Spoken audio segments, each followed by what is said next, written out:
রাত্রিবেলা একটু বেরিয়েছিলাম, কারণ বেরোনোর তো ইচ্ছা ছিল না, বেরোতেই হচ্ছিল কারণ দিদা খুব জলদি বাড়ি চলে যাবে। যাচ্ছিলাম মোপড়িয়ার বাড়িতে। সেদিনকে যখন মোপড়িয়া এসেছিলো, মোপড়িয়া কিন্তু বারবার দিদাকে যেতে বলছিল। তাই ভাবলাম যখন মোপড়িয়া বারে বারে বলছে তাহলে যাই মোপড়িয়ার বাড়িতে একটু ঘুরে আসি। কিন্তু ওইখানে গিয়ে খুব বড় একটা স্ক্যাম হয়ে গেছে। দেখো, মোপড়িয়া চলে গেছে দাঁতের ডাক্তার দেখাতে, আর আমি আর দিদা ওখানে বোকার মতো বসেছিলাম। যে আসতে বলেছে তারই দেখা নেই, তাই একটু বসে অনেকক্ষণ অপেক্ষা করছিলাম। আবার দেখছি ওদিকে স্পিডুর তখন বাথরুম পেয়ে গেছে, আর তখন আমাদের কিন্তু চিৎকার করছিল। আর স্পিডুকে আজকে মোপড়িয়া নিম হলুদ আর কী সব মাখিয়েছিল, তাই ওকে আসতে দিচ্ছিল না। ফোন করে প্রথমেই বারণ করে দিয়েছে স্পিডুর গায়ে কিন্তু হাত দিবি না। দেখো সাদা বাচ্চাটা কী করে যে সবুজ হয়ে গেছে দেখে কিন্তু বেশ হাসি পাচ্ছে। ওকে একটা ঘরের মধ্যে বন্দি করে দিল, যে একটু ছাড়া পেয়েছে তখন দেখো আমাকে দেখে একটু শুকিয়ে নিল। আর ওখানে গিয়ে খেতে দিয়েছিল বেগনি আর চা, আর একটু মুড়িও দিয়েছিল।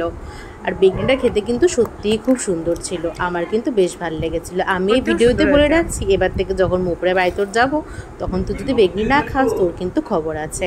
আর তারপরে দেখো রাত্রেবেলায় টুকিটাকি জিনিসপত্রগুলো কিনে বাড়ি চলে এসেছি।